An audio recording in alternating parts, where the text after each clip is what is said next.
Assalamualaikum warahmatullahi wabarakatuh. Apa kabar Bapak Ibu guru hebat? Di sini saya akan menjelaskan koneksi antar materi yang telah saya pelajari, yaitu pembelajaran untuk memenuhi kebutuhan belajar murid di modul 2.1. Semoga kita semua selalu dalam lindungan Allah Subhanahu wa taala, diberi kenikmatan, nikmat sehat dan barokah rezeki. Langsung saja, perkenalkan, nama saya Lukman Supangat, CGP 7, Kabupaten Brebes, Jawa Tengah. Di sini kita mulai dengan pengantar menurut perkataan beliau Arthur Auderhead mengenai pernyataannya, semua pengetahuan terhubung ke semua pengetahuan lainnya. Yang menyenangkan adalah membuat koneksinya.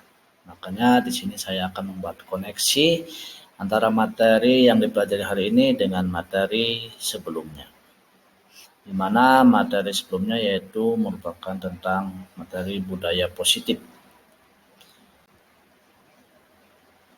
Nah, di sini akan coba menjelaskan beberapa pemantik diantaranya apakah saya mengubah pemikiran saya sebagai akibat dari apa yang telah saya pelajari. Ya, tentunya betul. Nah, pemikiran saya terlibat dan memahami apa yang sudah dipelajari. Yang kedua, bagaimana perubahan pemikiran tersebut berkontribusi terhadap pemahaman saya tentang implementasi pembelajaran berdiferensiasi. Tentunya pemikiran saya sangat-sangat berkontribusi tentang pemahaman saya. Saya akan mencoba mengimplementasikan pembelajaran diferensiasi ini, di mana setelah dipelajari ternyata manfaatnya untuk keberhasilan tingkat belajar siswa itu lebih baik. Selanjutnya, bagaimana saya tetap dapat bersikap positif walaupun banyak tantangan dalam pembelajaran diferensiasi ini? Tentunya dengan belajar dan terus belajar, sharing dengan semua koneksi yang ada di sekolahan, terutama dengan untuk kepala sekolah dan rekan-rekan guru. Yang paling utama adalah koneksi, hubungan yang erat dengan para murid, karena kita akan melaksanakan kegiatan pembelajaran diferensiasi ini adalah diterapkan atau diimplementasikan kepada murid kita. Ketika di kelas kita berhasil, tentunya kita berkewajiban untuk membagikan ilmu tersebut kepada rekan guru dan mengembangkan kemajuan sekolah. Rangkaian masalah dari pembelajaran materi ini yaitu di sini saya akan menyimpulkan apa yang dimaksud pembelajaran diferensiasi dan bagaimana hal ini dapat dilakukan di kelas saya. Selanjutnya, bagaimana pembelajaran berdiferensiasi dapat memenuhi kebutuhan belajar murid dan dapat mencapai hasil belajar yang optimal. Nah, di sini saya juga akan menjelaskan bagaimana keterlibatan saya antara materi yang modul ini dengan modul lain di program dengan guru penggerak. Selanjutnya ada kesimpulan dari saya. Pembelajaran diferensiasi itu menurut ada beberapa pengertian. Di sini kembali lagi kepada filosofis Ki Hajar Dewantoro tentunya. Pelajaran diferensiasi sangat kaitannya erat dengan pokok-pokok pilihan Ki Hajar Dewantoro, di mana beliau menjelaskan bahwa anak itu diibaratkan seperti benih-benih padi, benih-benih bibit tanaman yang siap disebar dengan berbagai karakter, dan kita guru berkewajiban untuk menuntunnya sesuai karakter dan minat bakat mereka masing-masing. Dalam diferensiasi adalah menurut Tomlinson menyatakan usaha guru untuk menyesuaikan proses pembelajaran di kelas untuk memenuhi pembelajaran individu murid.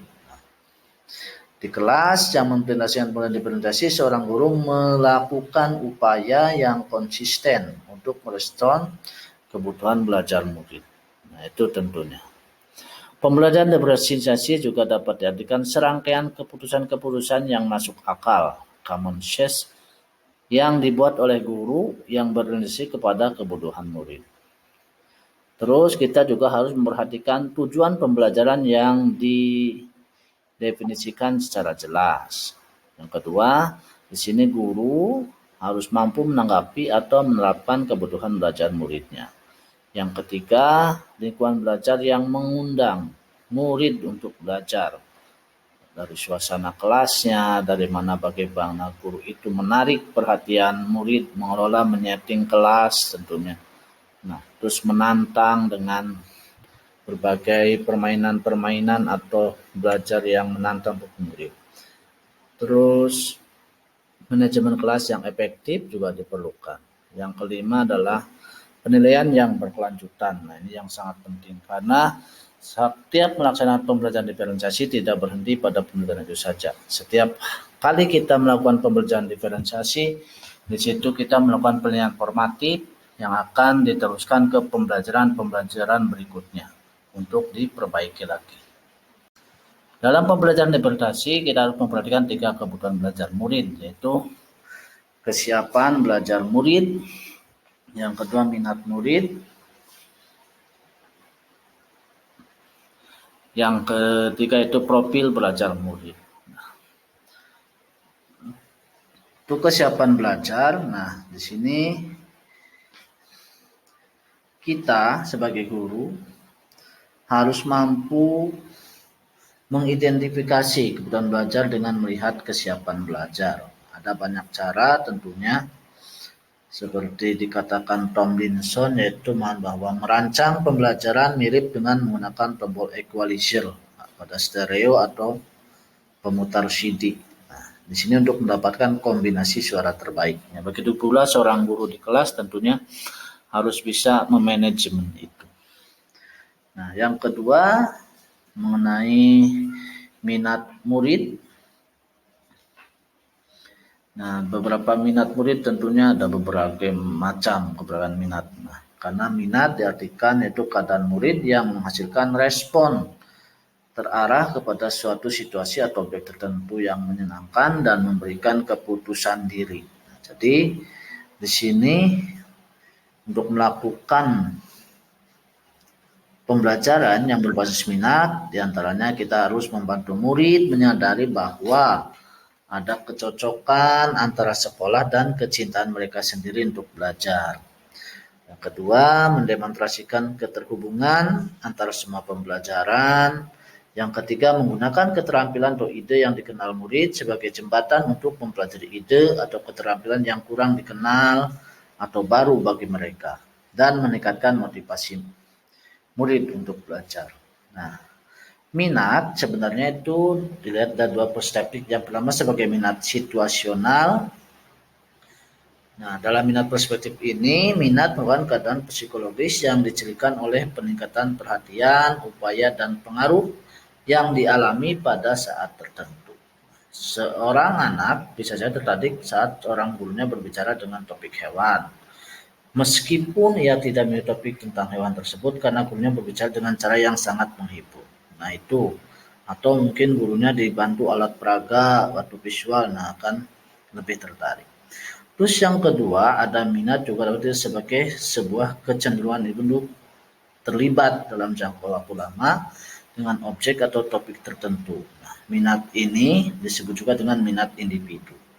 Nah, karena minat adalah satu faktor motivator penting bagi murid untuk terlibat aktif dalam proses pembelajaran, maka memahami kedua perspektif ini sangatlah penting bagi guru. Selanjutnya ada profil belajar murid. Profil belajar murid ini mengacu kepada cara-cara bagaimana kita sebagai individu paling baik belajar. Nah, tujuan dari memperhatikan kebutuhan belajar murid adalah berdasarkan profil belajar. Memberikan kesempatan pada mereka untuk belajar secara alami dan efisien. Ya, tentunya ini sangat berkaitan erat dengan budaya positif yang dipelajari di materi sebelumnya. Di dalam budaya positif materi sebelumnya kita diajarkan untuk bagaimana mengenal murid, mengkondisikan murid dengan cara merestitusi. Nah, dari situ ada namanya segitiga restitusi, kita dapat mempelajari bagaimana profil belajar murid. Nah, komunikasi antara guru dan murid dengan segitiga restitusi ini dapat memahami atau mengenal bagaimana profil belajar murid yang kita hadapi satu persatunya. Ini sangat keterkaitan. Profil perilaku terkait dengan banyak faktor, misalnya lingkungan belajarnya. Nah, ada anak yang tidak suka bising, ada anak yang tidak suka cahaya, terlalu silau. Nah, ini kedua yang perlu diperhatikan guru. Terus pengaruh budaya juga ini, ada anak yang santai, terstruktur, pendiam, ekspresif. Nah, itu yang perlu diperhatikan dalam melaksanakan memperhatikan profil belajar murid. Terus ada preferensi dengan gaya belajar. Biasanya anak ada yang suka dengan visual, auditory, atau kinestetik. Selanjutnya ada anak yang berdasarkan kecerdasan majemuk. Nah, di sini ada anak yang kepintarannya atau kecerdasannya cepat, nah, visual spasial atau musikal, bodily kinestetik, nah, interpersonal, verbal linguistik, naturalis, logis, matematika. Nah, ini perlu kita perhatikan sebelum melaksanakan pembelajaran diferensiasi. Pembelajaran berdiferensiasi dapat dilakukan di kelas dengan berbagai persiapan. Ada cara-cara yang dapat dilakukan guru untuk memenuhi kebutuhan belajar murid, diantaranya mengamati perilaku murid-murid mereka. Setiap hari berinteraksi dengan kita sambil diamati. Selanjutnya, kita juga dapat mencari tahu pengetahuan awal yang dimiliki murid terkait dengan topik yang akan dipelajari. Ada juga kita melakukan penilaian untuk menentukan pengetahuan, keterampilan, dan sikap mereka saat ini, dan kemudian mencatat kebutuhan yang diungkapkan oleh informasi yang diperoleh dari proses penilaian tersebut. Selanjutnya kita juga dapat mendiskusikan kebutuhan murid dengan orang tua atau wali murid. Ada juga yang dapat dilakukan yaitu mengamati murid ketika mereka sedang menyelesaikan suatu tugas atau aktivitas. Bertanya atau mendiskusikan permasalahan dengan murid, ini suatu langkah yang baik pula. Dan yang sering kita lakukan biasanya membaca rapor murid dari kelas mereka sebelumnya untuk melihat komentar dari guru-guru sebelumnya atau melihat pencapaian murid sebelumnya. Kita bisa berbicara dengan guru murid sebelumnya. Contoh, mungkin kita mengajar kelas 5, kita bertanya, berbicara, mendiskusikan ini dengan guru murid kelas 4, karena mereka yang dulu mengajar mereka. Selanjutnya kita juga dapat membandingkan tujuan pembelajaran yang ingin dicapai dengan tingkat pengetahuan atau keterampilan yang ditunjukkan oleh murid saat ini. Kita juga bisa menggunakan berbagai penilaian diagnostik atau penilaian awal untuk memastikan bahwa murid telah berada dalam level yang sesuai. Selanjutnya, kita bisa melakukan survei untuk mengetahui kebutuhan belajar murid. Mereview dan melakukan refleksi terhadap praktik pengajaran mereka sendiri untuk mengetahui efektivitas pembelajaran mereka. Nah, ini hanya contoh bagaimana pembelajaran diferensiasi ini agar dapat dilakukan di kelas.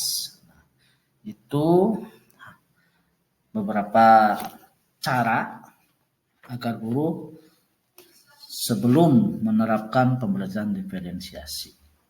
Nah, mendapatkan informasi tentang gudang belajar murid ini tidak selalu harus melibatkan sebuah kegiatan yang rumit. Nah, guru yang memperhatikan dengan seksama hasil penilaian formatif, perilaku murid, refleksi murid, dan terbiasa mendengarkan dengan baik murid-muridnya, biasanya akan lebih mudah mengetahui kebutuhan belajar murid-muridnya.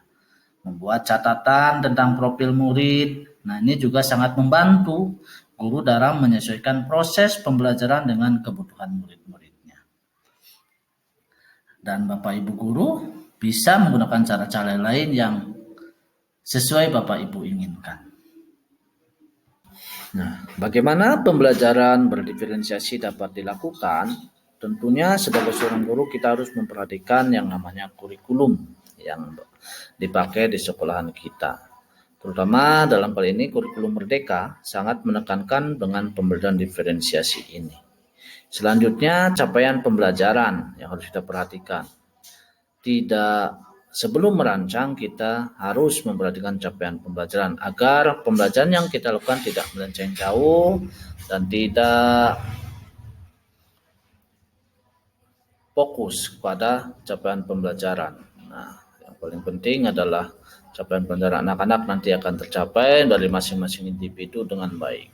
Yang kedua, tujuan pembelajaran. Nah, ini harus kita perhatikan, di mana menyangkut tentang selanjutnya itu indikatornya dan asesmennya, agar pembelajaran diferensiasi kita berhasil di kelas kita.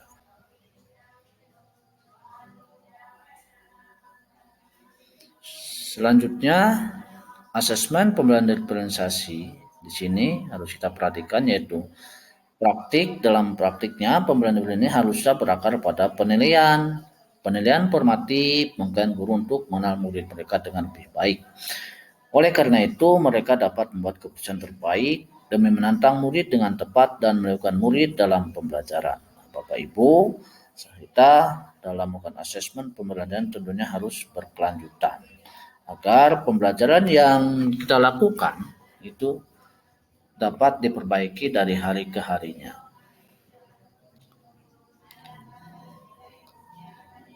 Kaitan dengan materi sebelumnya, dengan pembelajaran diferensiasi, guru diharapkan dapat menggunakan berbagai pendekatan belajar sehingga sebagian besar murid menemukan pembelajaran yang sesuai dengan kebutuhan mereka, di mana guru berupaya untuk melakukan budaya positif di sekolah, terutama calon guru penggerak. Tentunya harus bisa menjadi pemimpin pembelajaran yang kreatif, inovatif, bisa melakukan pembelajaran diferensiasi ini sebagai budaya positif yang berkelanjutan, di mana akan membawa dampak yang lebih baik tentunya kepada murid-murid kita agar mencapai pembelajaran yang menyenangkan, tujuan pembelajarannya tercapai, kreativitas mereka juga dapat tercapai dengan baik, inovasi-inovasi mereka juga kita dapat jembatani. Nah, jadi tidak ada murid yang terabaikan.